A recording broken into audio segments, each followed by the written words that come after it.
Bun, deci, azi doar o să vă dau contextul de gen teoria de la grafuri pe care majoritatea o știți deja, dar vreau să știți super concret care sunt termenii. Și gen, de exemplu, când zicem lungimea unui lanț, la ce ne referim exact, noduri și muchii, whatever. Ok? Deci, hopefully, ar trebui să meargă destul de rapid. Ok, so, e cineva care de aici care nu știe ce e un graf? Toată lumea știe ce e un graf. Super, minunat. Definiția formală a unui graf o să arate ceva de genul ăsta. Mă rog, asta e în engleză. Unde V este mulțimea de noduri, E mulțimea de muchii.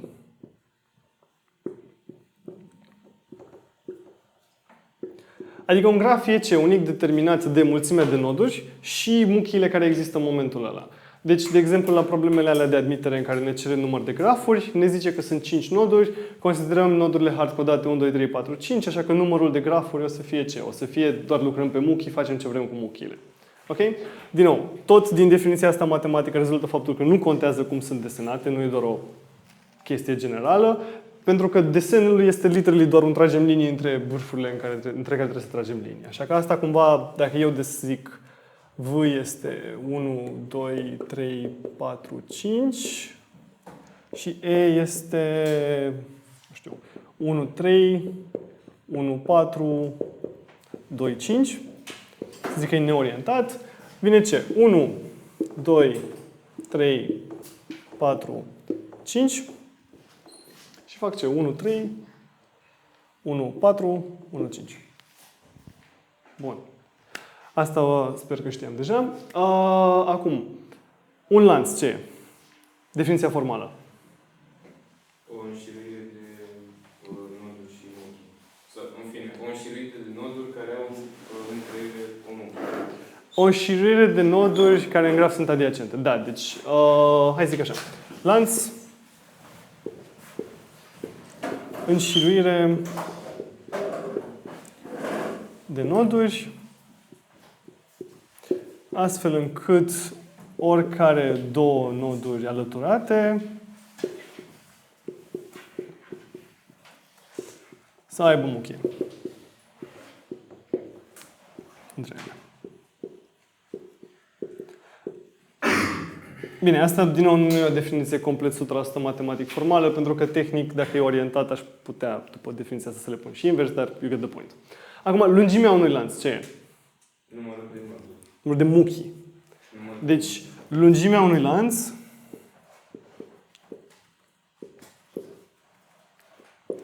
este numărul de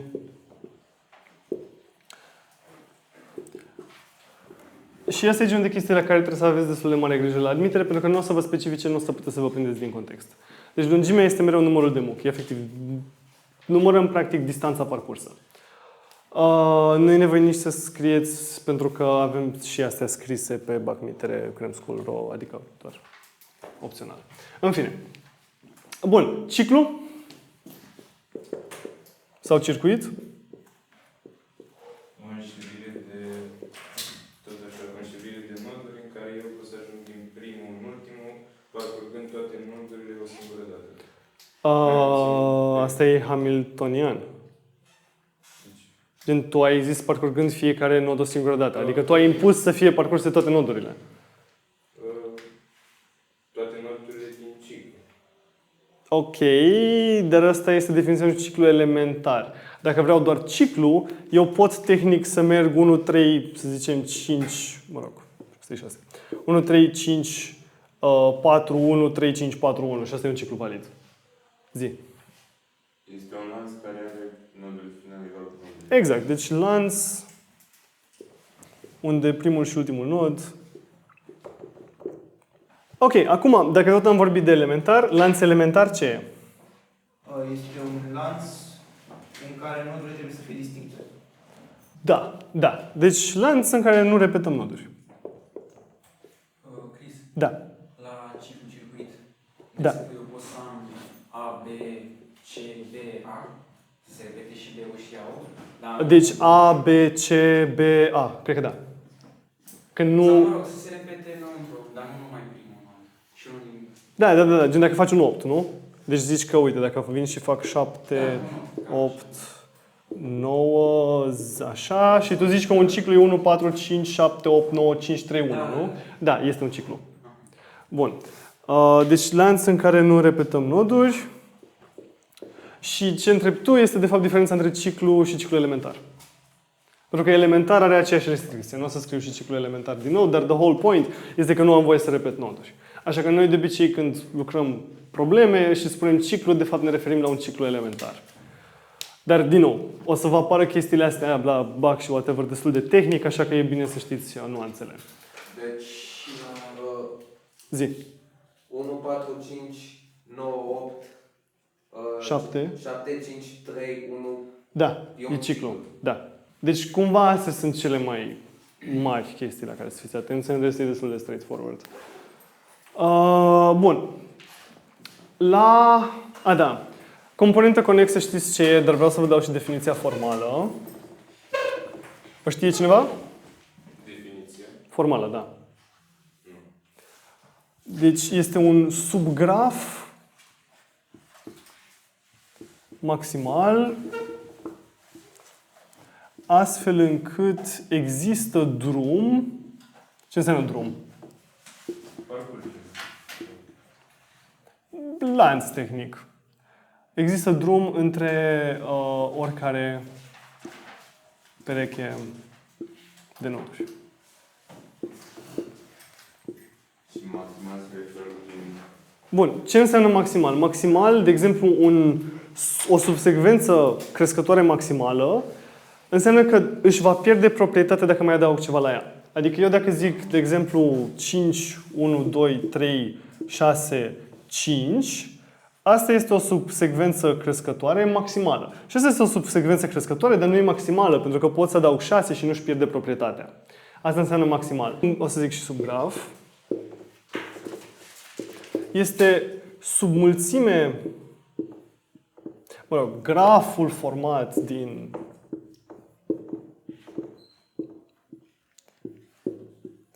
dintr-o submulțime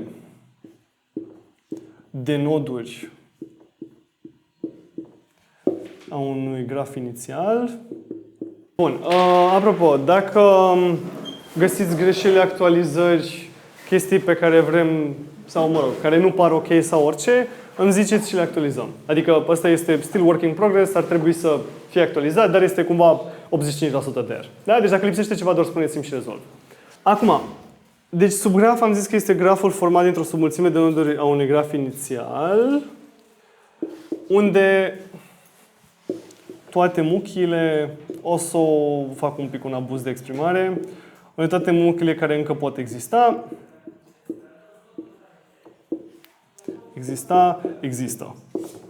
Da? Deci nu am voie să șterg muchii de capul meu într-un subgraf. De exemplu, dacă eu am graful 1, 2, 3, 4 și eu mă apuc să fac subgraful 1, 2, 3, este unic determinat. N-am două subgrafuri 1, 2, 3. Nu e nevoie să scrii, o să ai înregistrarea, ai și materialele scrise aici. Dacă vrei tu să scrii, poți să scrii, nu te opresc. Dar probabil ți-ar fi mai ușor să faci schimb cu cineva care nu scrie atunci, ca să ai o masă. Ok, bun. Deci, așa, ce ziceam? Ziceam că avem... Da, deci subgraful 1, 2, 3 unic determinat este fix asta. N-am voie să șterg și pe ăsta și să zic că tot subgraf e, ok? Și aveți grijă la chestia asta. Și acum, ce nu mai știu cine a zis mai devreme, graf parțial... Exact. Deci păstrez toate nodurile, am voie să păstrez o submulțime de muchii și doar fac ce vreau cu muchile. Deci, nodurile inițiale, submulțime de muchii.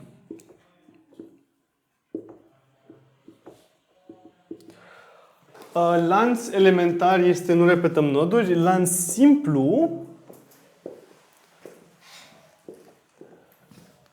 nu repetăm muchii. Asta e diferit? Cred că da. Deci eu dacă am un lanț, n-am cum să repet o muchie. Da, pot să repet noduri fără să repet muchii. Deci dacă vin ceva de genul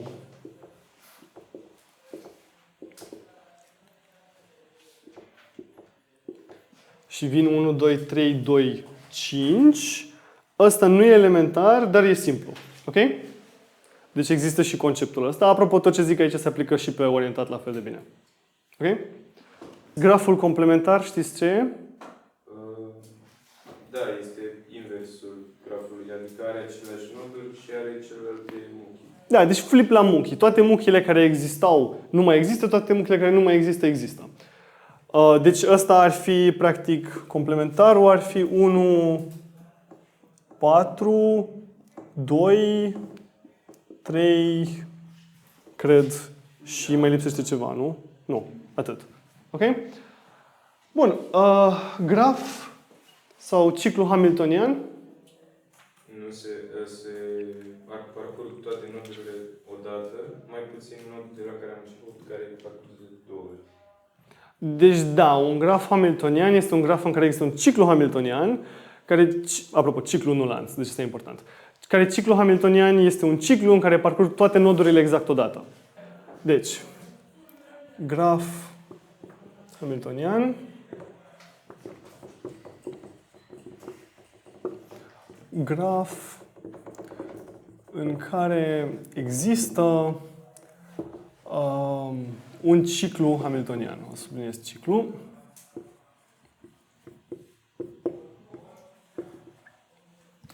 Bun, ciclu hamiltonian.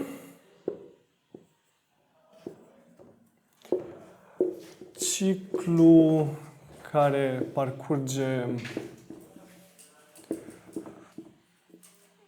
toate nodurile unui graf exact odată. Ok, bun. Întrebare. În ce complexitate putem să aflăm dacă un graf e hamiltonian?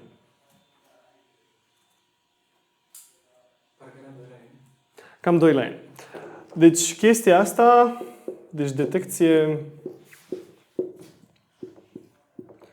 O de 2 la n. Există și un criteriu pe care nu mi-l amintesc, din care puteți, cred că, stabili clar dacă există unul, dar nu e all-encompassing. Adică există și alte grafuri hamiltoniene care nu respectă criteriul, așa că nu o să-l dau acum.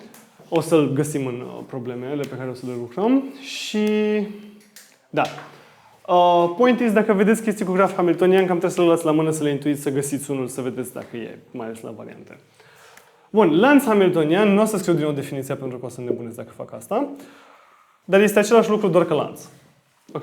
Dar dacă are lanț hamiltonian, deci nu trebuie să se întoarcă de unde a plecat, dar graful nu se numește hamiltonian. Deci asta e o chestie destul de importantă. O să vă apară variante, o să vă întrebe nu știu câte muchii trebuie să vă adăugați ca să faceți un graf eulerian. Este eulerian doar dacă are ciclu, nu lanț. Ok? Bun. Acum, eulerian ce înseamnă? Fiecare muchii. Exact. Deci, eulerian. Așa, graf în care există un ciclu eulerian și avem un ciclu care parcurge toate muchiile unui graf exact odată. Bun, ce înseamnă asta? O să dau și un exemplu pentru oamenii care nu sunt traumatizați deja de probleme de genul ăsta. Asta este un exemplu foarte straightforward de un graf eulerian care s-ar putea să nu pară din prima sau cel puțin nu e hamiltonian. Adică ciclul nostru trebuie să vină așa. Și este eulerian, am parcurs fiecare muchie exact odată. Nu este un ciclu elementar, dar e good enough. Acum, lanț eulerian, același lucru, doar că, evident, nu e ciclu. Ok, aici, complexitate, detecție și găsit ciclu. Deci cât ne ia complexitatea să ne dăm seama dacă există unul? Păi, dacă toate gradele nodurilor sunt pare, înseamnă că... Deci o să zic n ca să verificăm gradele. Și găsitul? E un TFS, deci n plus m. Ok. Criteriul de care zicea Gabriel mai devreme. Un graf conex este eulerian. Stai, nu e chiar conex, că poți să ai noduri izolate, dar dacă și numai dacă toate gradele sunt pare.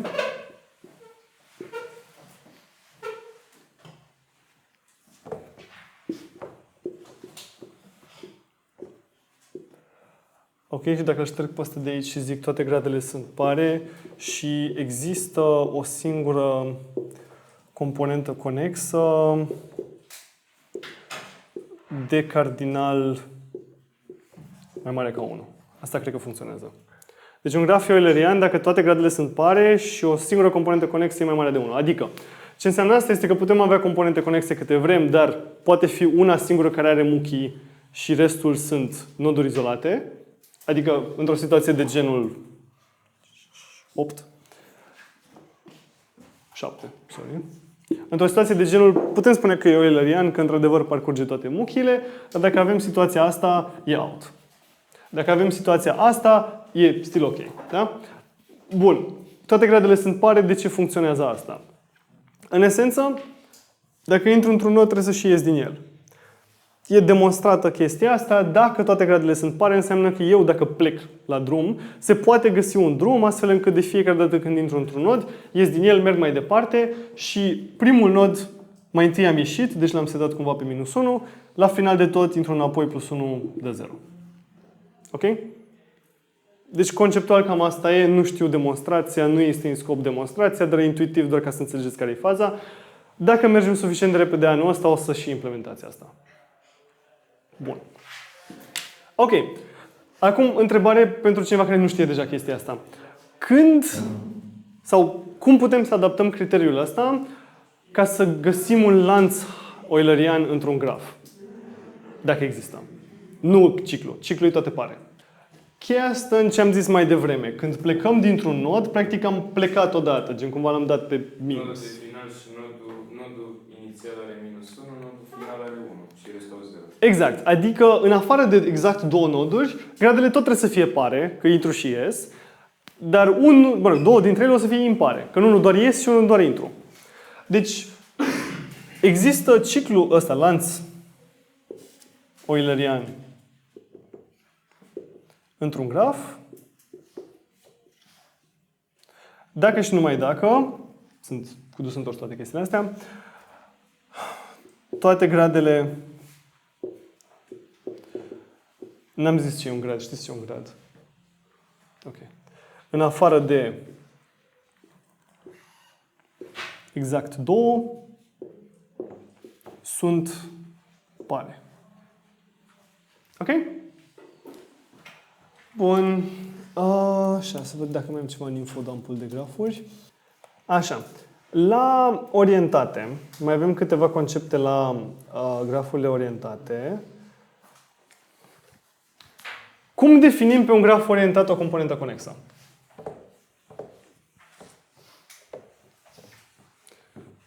Pentru că noi, dacă zicem tot așa un subgraf în care toate nodurile au drum către toate celelalte noduri, ne este o componentă tare conexă. Deci dacă oricum am alege A, B și BA, există un drum valid între ele pe un graf orientat, asta se numește componentă tare conexă. O să o scriu imediat, dacă o să-mi iau 15 minute să șterg tabla. Deci, în principiu, componenta conexă pe orientat o definim ca aruncăm la gunoi toate direcțiile, păstrăm doar muchiile și dacă e conex, e conex. Nu o să scriu asta pe tablă pentru că nu știu cum să o exprim scurt, dar the point is că o considerăm exact la fel ca pe neorientat și definiția completă se aplică pentru conceptul de tare conex. Deci, comp tare conexă, subgraf al unui graf orientat în care toate nodurile au drum către toate celelalte. Sau something like that. Bun. Graf turneu? Graf turneu? Practic, ce înseamnă este că e un graf conex. Nu? Doar că nu e chiar conex, impunem și restricția în plus să nu avem muchii dus întors. Deci conex fără muchii bidirecționale. Da? Nu știu ce e asta, trebuie să fie un punct. Gata. Bun. Minunat. Ok. Arbori. Ce e un arbore? Arbore este un graf conex și aciclic. E un graf orientat. Neorientat conex aciclic, da. Maximal aciclic. Păi maximal înseamnă că își pierde proprietatea dacă mai adaugi ceva la el. Ce ai putea să mai adaugi ceva la un graf astfel încât să-și pierdă asta de arbore? Maximal implică că mai e, doar că nu le iei. Deci maximal nu are sens. Și maximal conex. Deci este conex, aciclic, neorientat. Asta este definiția de la arbore. Deci, graf, neorientat, conex, aciclic. Ok, ce înseamnă asta? Câte muchii are? Hai să vedem. Da, am auzit bine. Dar hai să vedem de ce. Deci avem 1, 2, 3, 4, 5, 6, 7, că de ce nu, 8, 9, de ce? Pentru că dacă mai adaug o muchie, apare un chip. Da, cam asta ar fi ideea. Deci dacă, în principiu, fiecare nod are ce se numește un tată. Ce înseamnă că fiecare nod are un tată? Înseamnă că de pe desen e ceva deasupra lui, în principiu. Ok. Dacă fiecare nod are exact un tată, în afară de ăsta care se numește rădăcină, avem exact n noduri fără 1. Bun, dacă ar fi să mai adăugăm o muchie, ce se întâmplă? Am închis un ciclu. Nu am cum să leg două noduri, astfel încât ele să fie componente conexe separate. O să am un nod care are dualități și nu e... Ori, dar ideea e că închid un ciclu, gen, asta e problema. Adică n-ai cum, gen, s-a dus, știi? Bun. Și dacă scot muchii, nu mai e conex. Așa că definiția asta este extrem de elegantă și, mă rog, oricum știți vizual cam ce e un graf. Acum, ce e asta? Rădăcină. Ăsta este tatăl lui, probabil este ăsta, tatăl lui 8. Ce sunt toți ăștia? Descendenți ai lui 3, dar da, sunt și fii.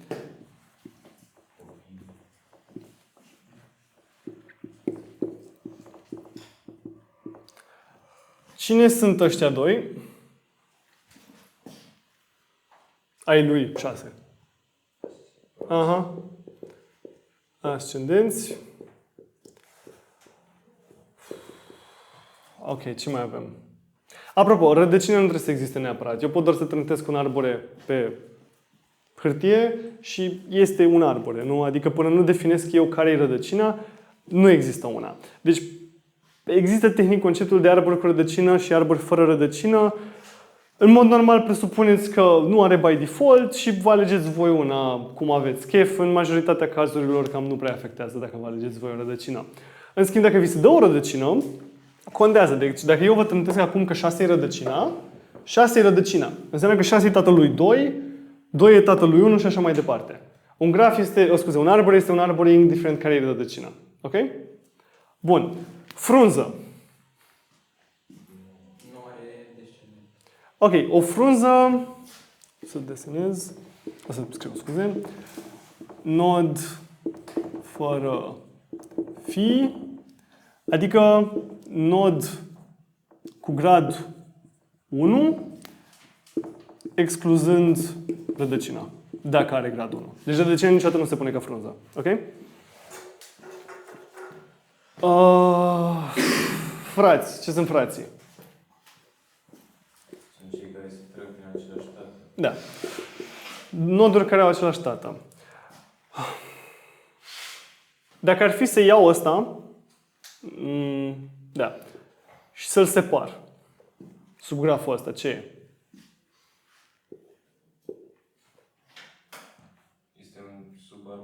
Sub arbore.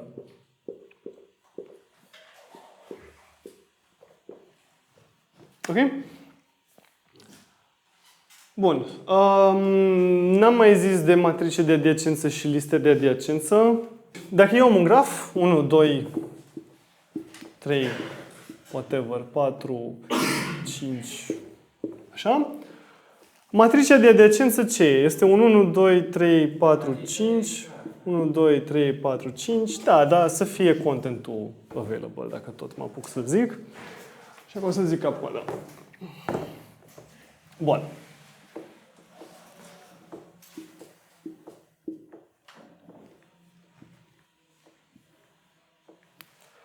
Mă apuc să pun unul unde există muchi. Hai să-l fac orientat ca să fie un pic mai general. Bun, deci 1 are ca vecin pe 3 și restul sunt 0.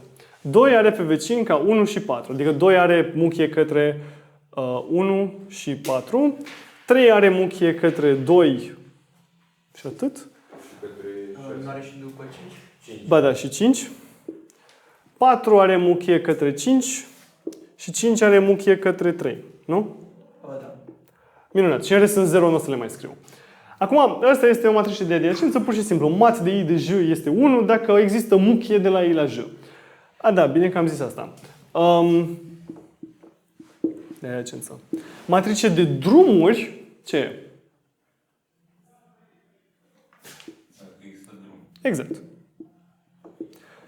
Deci, aici nu mi-e clar exact care e definiția concretă, dar nici nu vă trebuie. Același chestii ca și cum ar fi neorientat. Nu, pentru că dacă e de drumuri, 1 are drum către 5. Așa că o să pun și de la 1 la 5. Și mai mult de atât, în multe matrice de drumuri, nu pot să-l desenez pentru că e destul de inuman, în multe matrice de drumuri, căsuța reprezintă câte drumuri există. Adică, eu, de exemplu, dacă în cazul ăsta zic, nu mi-am capot, dar puncte. Dacă eu zic aici 6, înseamnă că există 6 drumuri de la 2 la 3. 6 drumuri diferite de la 2 la 3. Ok? Deci asta e matrice de drumuri, e destul de important, o să mai apară prin admiteri și o să vă arăt și niște proprietăți interesante pe ea la seminar. Bun, liste de adiacență. O să am efectiv pentru fiecare nod o listă de ce vecini are. De exemplu, pentru 1, 3. Pentru 2, 1 și 4. Cum țin graful? Da. Se numește listă de adiacență. Eu nu mai sunt. Mă rog, hai că... Deci, 3 are 2, 5. 4 e 5. Și 5 e 3. Da? Evident, asta este mult mai eficient din destul de multe puncte de vedere, dar uneori există... Mă rog, e destul de important să nu uitați că există matricea de adiacență, pentru că 1 o să vă mai întrebe la bac de ea și 2 are o proprietate destul de fun. Hai că vă zic de acum, dacă ridici matricea de adiacență la a 5-a, obții matricea de drumuri de lungime 5. Gen, efectiv, dacă o scrii ca matrice la mate și o mulțești cu ea însăși de 5 ori, matricea care rezultă o să fie efectiv o matrice care îți spune de la ce nod la ce nod există drumuri de lungime 5. Și doar la 5 e chestia asta? Nu, la orice capa. La capa. Deci, matricea de adiacență la capa este matricea de drumuri de ordin capa. Deci asta e o chestie importantă. Nu o să vă dau asta prea curând, dar mai pe finalul anului o să vă luați Deci de ea. matricele de drumuri de ordin capa, asta înseamnă că dacă am drum de capa, mi-apare o... Dacă ai drum, de lungime capa, o să ai o valoare nenulă aici. O să ai o valoare care zice câte sunt. Adică o să ai 0 dacă nu există drum și mai mult dacă există. Ok, mă rog, asta e informație puțin mai nișată. Și tot așa, de ce am deschis subiectul despre asta? Pentru că pe arbori, în mod specific, poți să ai vector de tați. Ce înseamnă vector de tați? Înseamnă că pentru rădăcina e 0 și pentru fi pun valoarea lui V de I este tatălui. Da. Deci, pe fiecare poziție o să pun indicele tatălui nodului. Nu? Deci, aici 1 are 0, 0 e convenția de n-avem, 2 e 1, 3 e 1, 4, 5, 6, 7 sunt toate 2 și 8 e 3, ăsta e 8 și ăsta e 9. Da, și ăsta e vectorul de tați. Ăsta este suficient ca să descriu un arbore. Gen, dacă îmi pui asta și îmi zici că e arbore, poți să-l desenezi, logic, nu? Gen, din ce am zis, fiecare nod are un singur tată și cam mai e muchia care te interesează. Bun. Acum, există, apropo, eu chestia la care trag ochiul este acel bacmitere pe care îl aveți și voi. Este pur și simplu available. Că de-aia zicem să nu scrieți, că de aici predau și eu. Bun. Acum, ce este un arbore binar? Un arbore în care fiecare nod are cel mult 2 descendenți. Exact, cel mult. Nu descendenți. Fii. Fii. Că descendenți implică și fiilor și așa mai departe, da. Deci ce am desenat mai devreme, pe care deja l-am șters, nu este un arbore binar. Arbore binar. Ăsta este un arbore binar? Da. Ăsta este un arbore binar? Ăsta e binar? Obviously. 4, 5. Ăsta e binar? Mă jur că ăsta e 5. Așa. 6, 7... Bun. Ăsta ce e? Și? Cine a zis complet? Bun. Deci, este și binar și complet. Dacă zic 8 aici, mai e complet? Hai să zic așa. Ba da. Cât timp completez de la stânga la dreapta, e complet. Dacă fac asta, în schimb, nu mai e complet. Ok? Deci, un arbore binar complet trebuie să aibă absolut toate nodurile. Nu știu dacă numerătate crescător, dar nu prea ne afectează, așa că pot să doar o să zic numerătate crescător. Pe nivele, de la stânga la dreapta, dar neapărat de la stânga la dreapta, n-am voie să sar niciuna. Dacă ați implementat vreodată un heap, arbore binar complet, de-aia nu avem voie să punem nimic pe ultimul rând, în afară de fix unde am rămas. Dacă n-ați implementat heap, disregard comentul ăsta. Bun. Acum, doar de fun, știți cum face un arbore binar plin? Înseamnă că are ori 2 fii, ori niciunul. Nu există varianta de unul singur. De ce țin să vă zic asta? E pentru că uneori, în anumite variante, o să vă zic că arbore binar complet și o să se refere la un arbore binar plin complet. Se întâmplă? Deci plin complet ar fi... Plin complet ar fi... Exact, ar fi efectiv gen perfect desenat. Gen până la capăt. Practic ai voie să adaugi un rând cu totul sau nimic. Bun. Ba nu, plin complet, scuze. Ba nu, e și ăsta. Nu, e și ăsta. Da.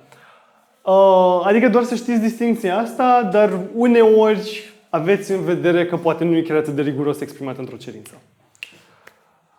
Bun. Cam asta avem și la arbor. Și înălțimea, ce e înălțimea? Deci este lungimea lanțului de la rădăcină la cea mai îndepărtată frunză. Stai să mă asigur că nu v-am mințit. Da, am zis bine. Și înălțimea o să fie, practic, dacă numerotăm, scuze, nu înălțimea, nivele. Putem să numerotăm 0, 1, 2, 3. Mie îmi place să-l numerotez de la 0, pentru că dacă e binar, plin complet, înseamnă că am pe primul rând 2 la 0 noduri și atunci e fix 2 la nivel și este destul de pretty calculul. Puteți să le numerotați și de la 1, doar că după aia o să aveți 2 la nivel minus 1 noduri pe fiecare nivel. Acum, de ce e asta util? Hai să-l fac complet aici.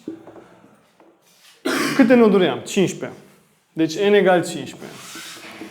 Câte noduri are fiecare nivel? Am zis deja asta, am uitat. Și am 2 la 0, 2 la 1, 2 la a doua, până la 2 la puterea 3-a și suma, evident, o să dea 2 la puterea 4 minus 1, care este fix 15. Bun, o proprietate foarte nice aici.